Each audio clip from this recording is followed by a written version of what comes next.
I saw you just a moment ago with Brian Lara, hugging and stuff, and someone whispered something to someone else. What was that secret that you shared?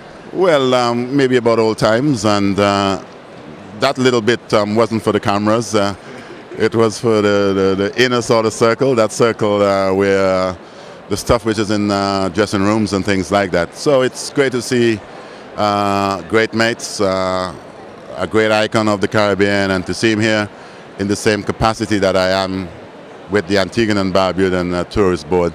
It's just magnificent seeing him. It's always a pleasure to see a legend. I couldn't help but notice that when Brian came up to you, he referred to you as High Skipper, or was it High Captain? I do appreciate that. I guess that I'm the elder statesman where these matters are concerned. And because of that,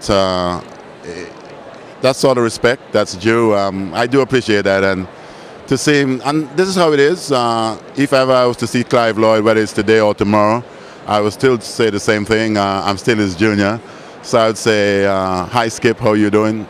Same as you get Brian doing here. I think there's a certain amount of respect that we have for one another. Often the Brian Lara that people know is the Brian Lara that they saw on the field. And there can be a disconnect between the average Caribbean cricket fan and a Brian Lara, for example. What does it say about him that he comes up to you and still refers to you as skipper or captain? Well, Brian have always been a very respectful guy.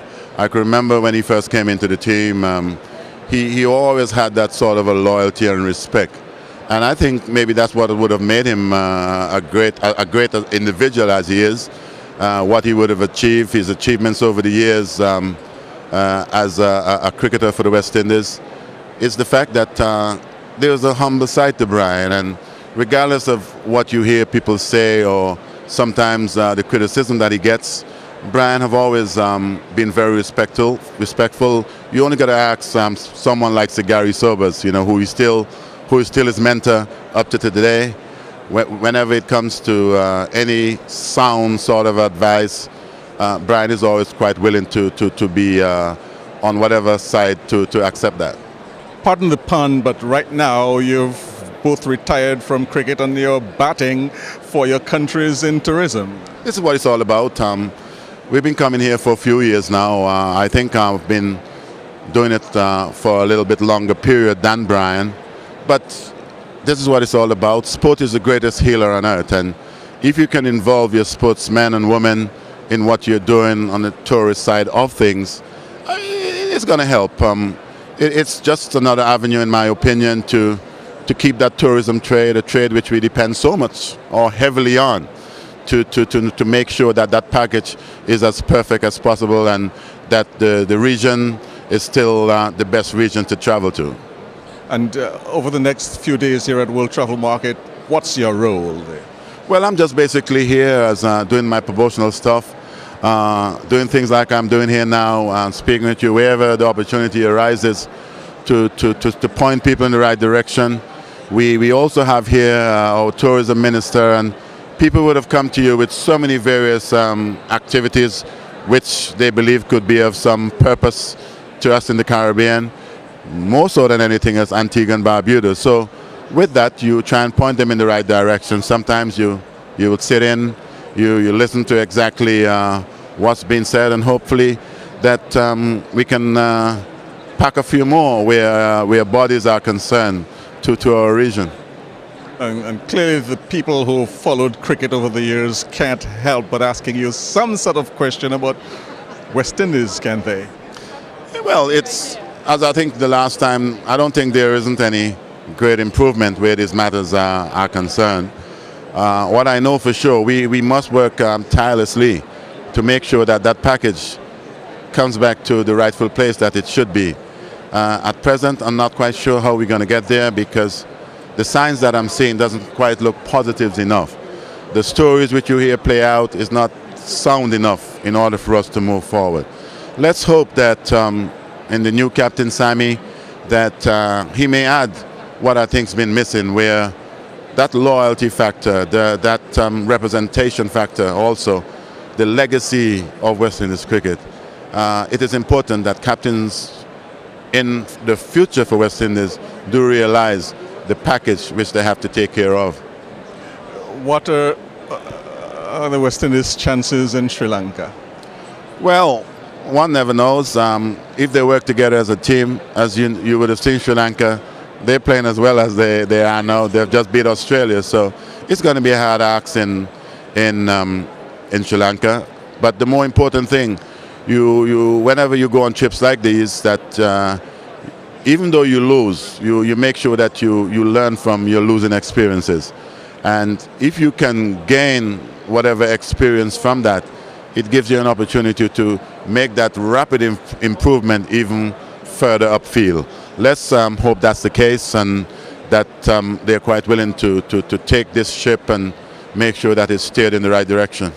What do you make of the WICB's decision to, well, not to give a contract to Sawan, to leave out Ramdin and these two in particular? Well, I've always felt that Sawan, as experienced as he is, always has a place in my opinion. I'm not quite sure why, but Sawan, in my opinion, does possess too much talent for him. I'm not quite sure what are the afters. As you know, there's always two coins to the side of things, and I'm not quite fully versed on why, but as a cricketer and as a batsman, it doesn't quite look good in my eyes, knowing that Sawan is such a class player. I've always felt he's a class act when he's fit, but you never know. Maybe his fitness could be part of that. I may have to find that out at some point to know whether that's the case. But we did hear from the selectors, and they put out the ideas as to why. You mentioned the whole question of fitness. You heard from him, and he said, well, wait a minute, I'm confused because I'm hearing different things from different people. So is it a mistake not to give him a central contract, which is the question? I would have loved to see him, and at this stage when we are a little short on class players, I guess something could have been worked out at some point. Sawan, in my opinion, have always been a loyal servant of West Indies cricket. Whenever he's been given an opportunity, he would have performed as well as any, as good as any a batter where batsmanship is concerned. So I'm a little baffled myself also to why he is not presently with the mob. And the decision by Gale, the decision by Bravo, Pollard, not to sign the central contract. How concerned are you that competitions like the IPL and so on, and 2020 cricket in general, could have, in the end, a negative impact on West Indies cricket, first of all, and Test cricket on a whole? What I would really love to see is that the governing body of the sport itself should get involved at this point, where that if you're a young player and they are in charge of the whole affair where cricket is concerned, they should at least give let the countries, who are part of the ICC body, that family of cricket, to let them know and to make some strict rules about this is what you got to accomplish in the wider version of the game before you can be indulged in the shorter version. And they're the ones who make the rules. And if you're telling me that they think that Test match cricket is still maybe the purest of cricket that you can get, it is important that they make rules enough that in order to see that this particular version of the sport survives. And they're the ones who pull the strings, and the ones should be making the various rules in order to see that this happens. And if that's the case, well then we could have maybe positive representations from the guys where Test match cricket is concerned. Also, they'll be eligible to partake, because that's only a shortened version anyway, just to partake in something which is more lucrative of such. But unless you know that other side of the coin, you won't know what tails looks like. Right now, your interest right at this very moment is helping promote Antigua. How proud are you to be doing this? I'm very, very proud, and And you know what I'm very pleased about more than anything else is that it is not just maybe Antigua and Barbuda.